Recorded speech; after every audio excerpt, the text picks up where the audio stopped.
At Pale Horizon, we narrate without filters, without synthetic voices, without shortcuts. This is a true account, told the way it happened.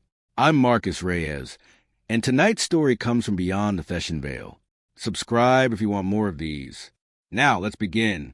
My designation is Corin, and at the time of this account I held the rank of third hatchling, the lowest possible standing among my people, the Vaith. My carapace had not yet hardened to its adult coloring. The elders call me promising. The other hatchlings call me small. Both were accurate. I tell you this because what I am about to describe happened to someone barely old enough to understand what death meant, let alone to witness it on the scale I witnessed it. I was assigned to the Human Observation Initiative because no one expected the assignment to matter. The humans have been allies of convenience for 3 cycles, useful for their willingness to fight battles older species considered unwinnable. My government wanted a report on human combat doctrine. They sent me because sending an adult felt like a waste of an adult. Perhaps they were right not to expect anything from the assignment. Perhaps they simply did not understand what they were sending me toward. What I witnessed on the planet the humans called Outpost Calder changed the shape of my thoughts permanently. It is the reason I now hold the rank I hold.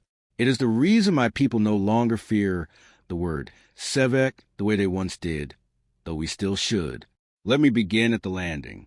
I had never been inside a human dropship before. The Vaith do not build vehicles meant to be uncomfortable on purpose, but humans, I learned, consider discomfort a feature rather than a flaw. The dropship was a long metal cylinder with bench seating welded directly to the hull, no cushioning, no temperature regulation, just cold metal and the smell of ozone and gun oil. 3 soldiers sat across from me, restraints crossing their chests, weapons strapped to every available surface of their bodies. I had read files on human soldiers. The files had not prepared me. The one closest to the door was Sergeant Tamsin Okafor, and she was, by human measurements, unremarkable in height, but there was nothing unremarkable about the way she held herself. Stillness. Total stillness. The kind that comes from a body that has decided panic is simply not an option it will consider. Her eyes were dark and steady, and when she looked at me, I felt, for the first time, like prey being assessed by someone that had long ago stopped being afraid of anything. Beside her sat Corporal Eli Brandt, younger-looking, restless, his knee bouncing with a rhythm I would later learn was nervous energy he refused to acknowledge as nervousness. He had a long scar across his throat that should have killed him. He caught me staring and gave me a thumbs up, a human gesture I did not yet understand the meaning of. The third was a woman the others called Doc, though her actual designation was Specialist Naomi Reyes. No relation to our narrator, a coincidence the humans found endlessly amusing and explained to me 3 separate times. Doc carried no visible weapon, only a heavy medical pack, but something about the calm efficiency in her hands as she checked equipment told me she had seen more death than the other 2 combined. "You're the observer," Okafor said. It was not a question.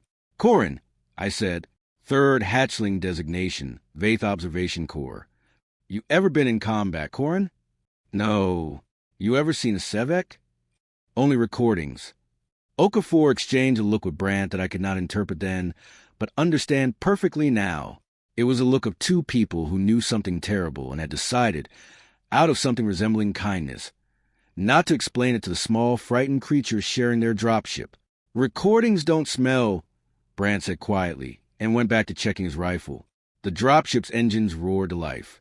Through the small viewport, I could see Outpost Calder below us, a research colony of perhaps 3,000 humans, its perimeter lights flickering in irregular patterns that I would later learn meant the automated defenses were already failing. 2 minutes. Okafor said into her calm, "Corin, listen to me. Whatever you see down there, whatever you hear, you stay behind us. You do not engage. You do not run unless we tell you to run. Understand?"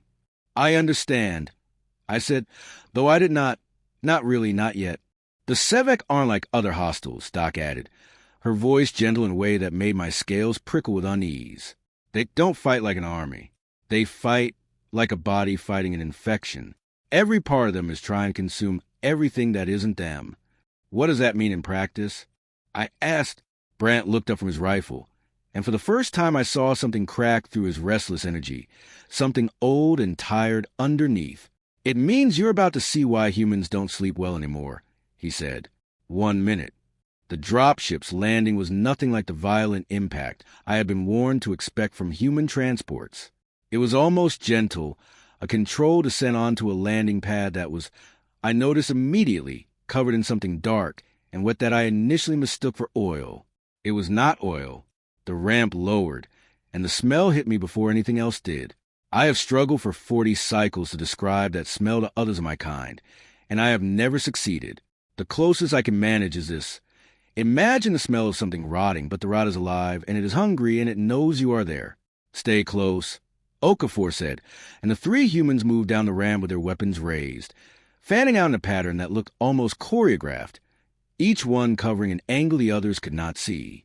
What I saw on Outpost Calder's landing pad will remain with me until my final molt. The Sevek were not creatures in the way I understood creatures. They were masses, writhing collections of segmented biomass that moved as a single organism despite having no clear head, no clear limbs, only an endless rippling surface of chitinous plates and grasping tendrils, each tendril ending in something that looked unsettlingly like a human hand, because, I would later learn, that was precisely what it was. The Sevek did not kill what they consumed. They absorbed it. Every organic structure they touched became part of the mass, repurposed, integrated, turned into more Sevek. The hands at the end of those tendrils had once belonged to colonists. The eyes embedded randomly across the writhing surface, dozens of them, blinking out of sync with each other, had once belonged to colonists too. Ancestors. I whispered, the Vaith word for a horror too large to name. Yeah, Brant said, and there was no humor in his voice now. That's about right. A section of the mass detached itself from the larger body, perhaps 4 meters across, and began moving toward us with a speed that should not have been possible for something with no legs. It moved by simply reshaping itself, rolling and reforming, tendrils gripping the ground and pulling the mass forward in a motion that made my stomach attempt to evacuate itself through my throat. Okafor did not hesitate. Fire. What happened next, I have replayed in my mind more times than I can count. The 3 humans did not retreat. They did not panic. They opened fire on the approaching mass with calm precision that felt, to my vague sensibilities, almost obscene in its casualness, as if they were dealing with a malfunctioning piece of equipment rather than a living horror made of their own species' remains. Brant's rifle fired in controlled bursts, each shot punching into the mass and causing it to flinch, to recoil, sections of it bursting apart in sprays of dark fluid and fragments of chitin. But the mass did not stop. Where Brant's rounds tore through it, the surrounding biomass simply flowed inward to fill the gaps, the wound closing almost as quickly as it opened. It's healing, I said, my voice higher than I intended.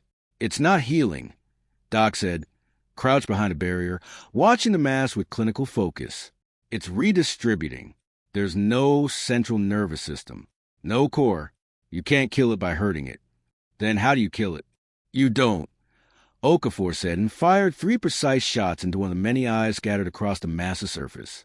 The eye burst, and for just a moment, the entire mass shuddered, every tendril freezing simultaneously, every remaining eye blinking in unison.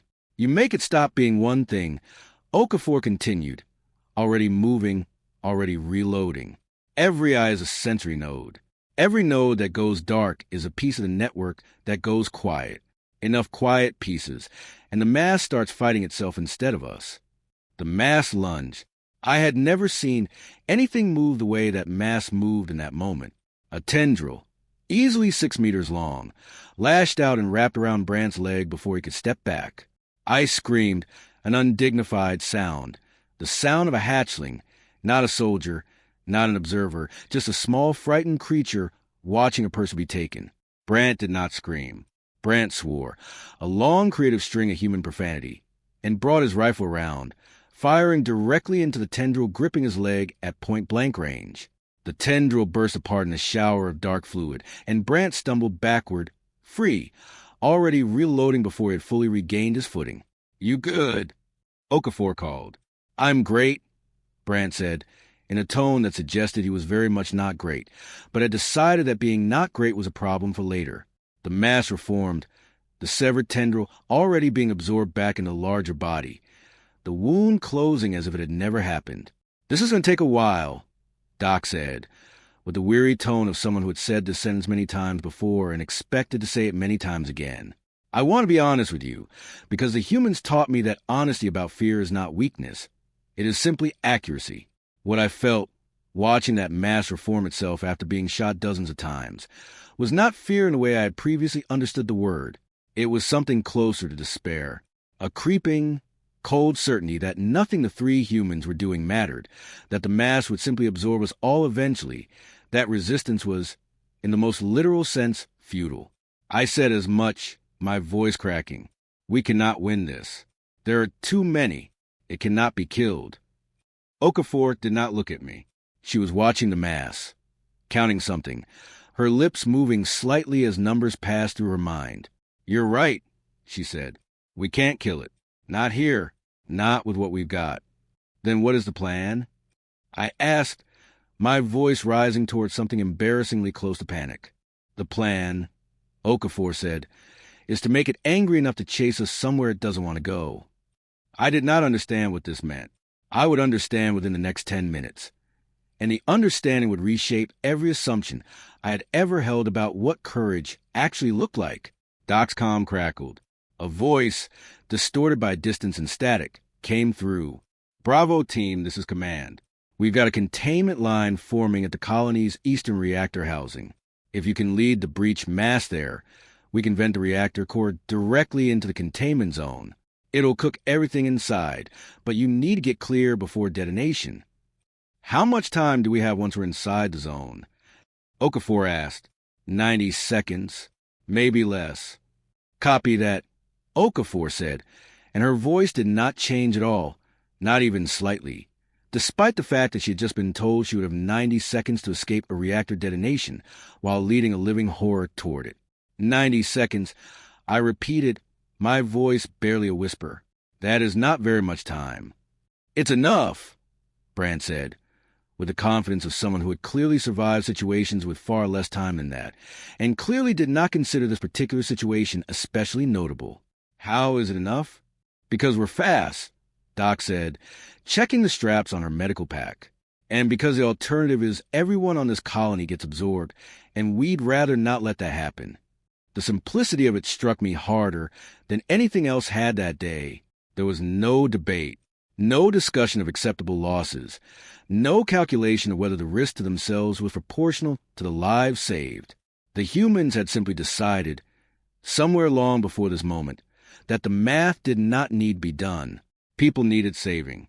They were the ones positioned to save them. Therefore they would. Corin, Okafor said, finally turned to look at me. I need you to do something for me. Anything, I said, and meant it more completely than I had ever meant anything.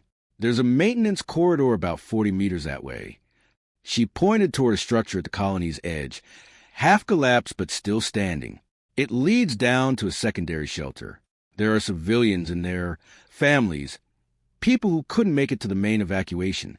I need you to get to that shelter and make sure the door seal is intact. Can you do that? You want me to leave you? I want you to be useful, Okafor said, and there was no cruelty in it, only fact. You're fast, you're small, and you can fit through gaps we can't. This isn't us getting rid of you. Corin, this is a job that matters most right now, and you're the only one who can do it. I looked at the mass, still reforming, still advancing, and I looked at the three humans who were about to deliberately lead that mass toward a reactor that would detonate with them inside the blast radius. And something in me, something that had been small and frightened since the moment the dropship's ramp lowered, simply decided that being frightened was no longer the most important thing about me. I can do that, I said. Good. Okafor said and smiled, the first smile I had seen from any of them since landing. Go. I went. The maintenance corridor was exactly as dark and exactly as narrow as I had hoped it would not be. My carapace scraped against metal walls as I moved, my claws finding purchase on surfaces that had not been designed for anything with claws. Behind me, I could hear the battle continuing, the rhythmic crack of human weapons, the wet shuddering sound of the Sevek mass, and underneath it all, Okafor's voice calm, giving directions, drawing the mass forward, deeper into the colony, toward the reactor housing. I reached the secondary shelter in what felt like both no time at all and an eternity. The shelter door was a heavy reinforced panel, and beside it, a control panel blinked with warning lights I did not understand but recognized as bad. Through the small viewport in the door, I could see them. Humans, children, several of them, huddled against the far wall. An elderly man, holding two of the smaller children against his chest. A woman younger, pressing her hand against the inside of the viewport, her eyes wide with a fear I recognized immediately because I had been feeling it myself only minutes before. The door seal indicator was flashing red. Not sealed. Not safe. I had read, during my brief training, about human emergency systems, about manual overrides, about the kinds of mechanisms that existed for situations exactly like this one. I had read about them. I had never operated one. I had certainly never operated one while a living horror made of absorbed colonists writhed somewhere behind me, getting closer with every passing second. The panel had a manual seal lever, a heavy metal bar that needed to be pulled downward and locked into place. It was positioned at a height clearly designed for human hands, which meant it was positioned at a height that put it well above my reach. I climbed. I do not remember deciding to climb.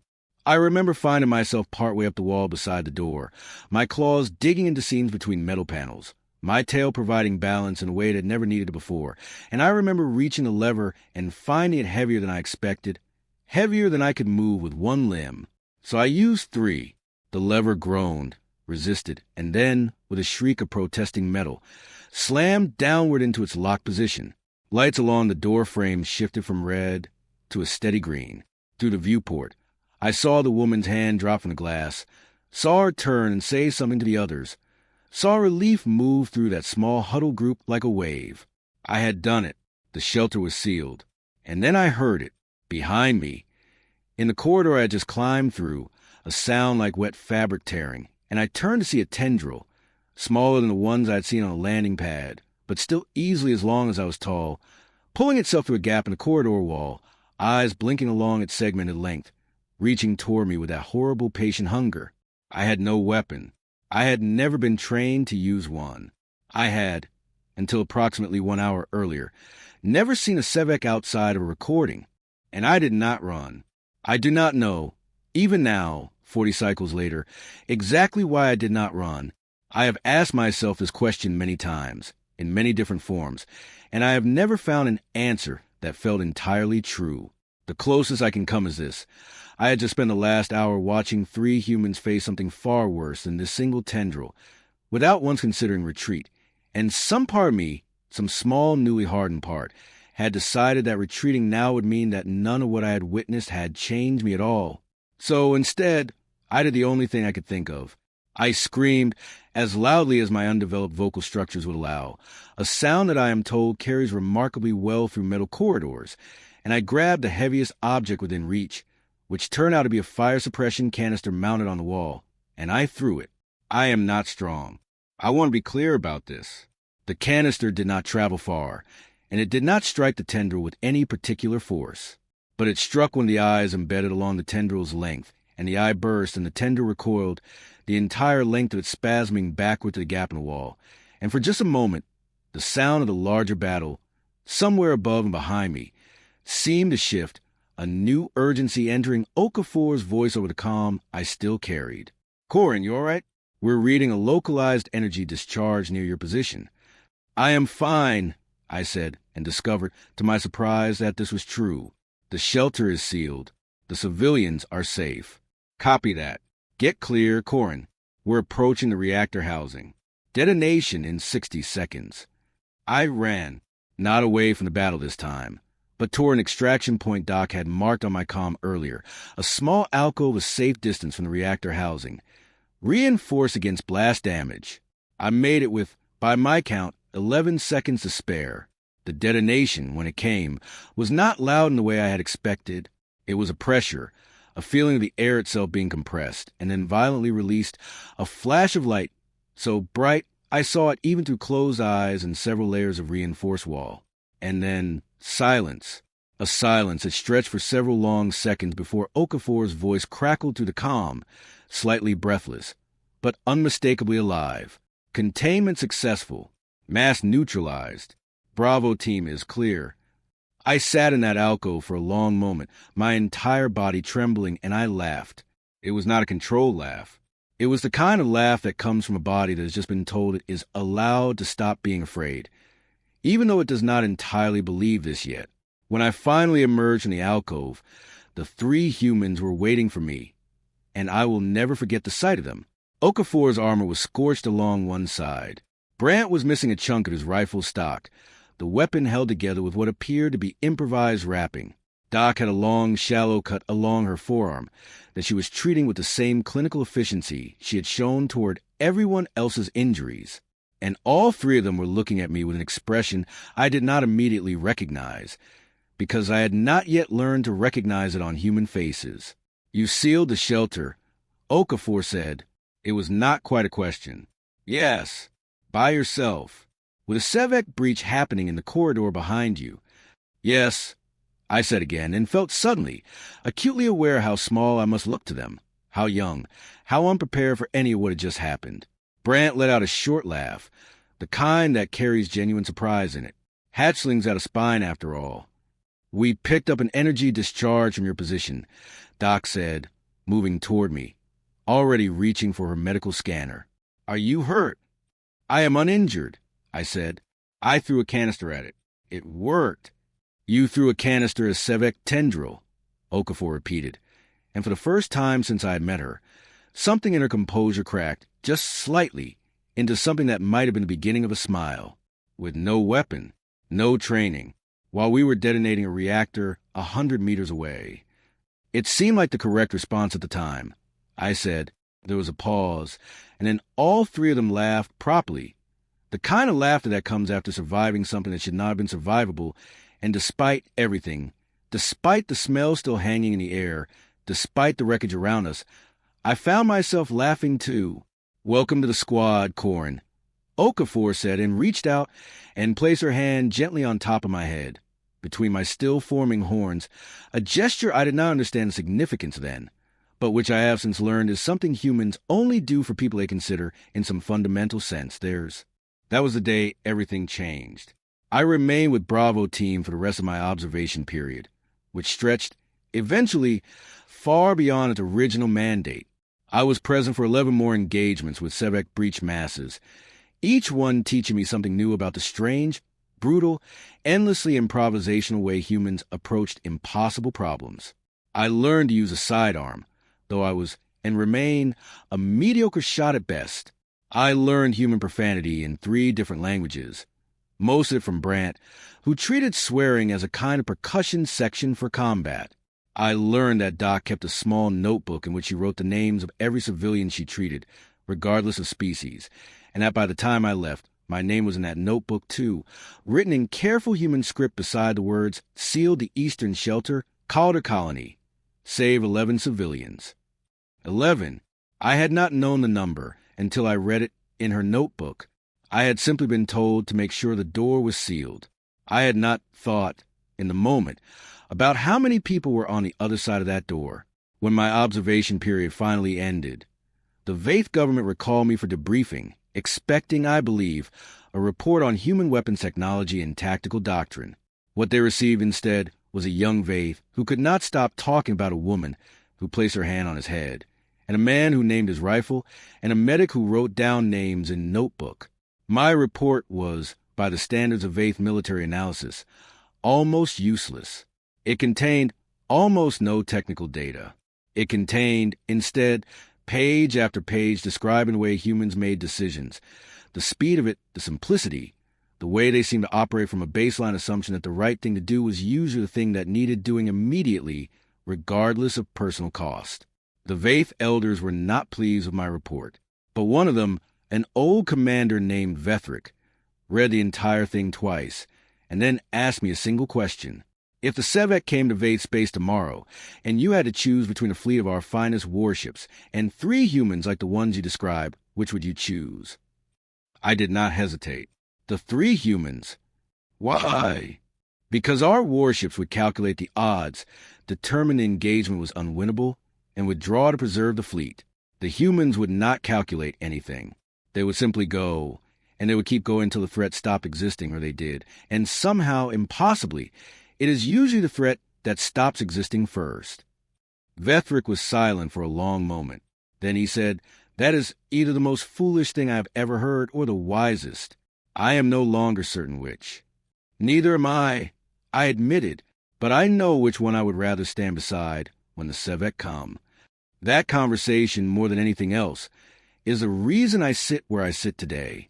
Vethric recommended me for the newly formed Joint Coordination Office, a position that did not previously exist, created specifically because the Vaith military had finally accepted what I had been trying to tell them, that the old way of calculating risk, the careful, cautious, endlessly deliberative Vaith way, was not wrong, exactly, but it was insufficient against an enemy like the Sevek, an enemy that did not negotiate, did not retreat, and did not stop. I spent the next several cycles working directly alongside human forces, not as an observer this time, but as a liaison, someone whose entire purpose was to translate not just language, but instinct between two species who approached the same battlefield in fundamentally different ways.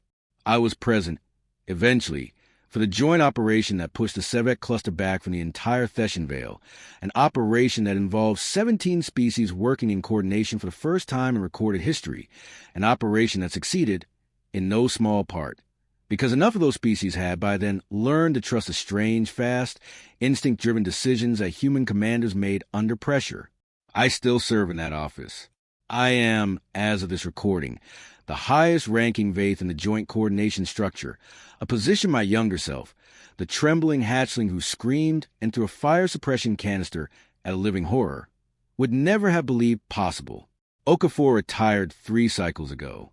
She lives on a small agricultural world near the Vale, and I visit her when my duties allow. Brand is still active, still swearing, still treating every weapon he owns like a beloved pet with name. Doc, Specialist Naomi Reyes, now commands an entire medical corps, and her notebook, the original one, the one with my name in it, sits in a glass case in the Joint Coordination Headquarters, the first physical artifact of what eventually became known as the Calder Protocols, the foundation of how allied species now coordinate against Sevek incursions.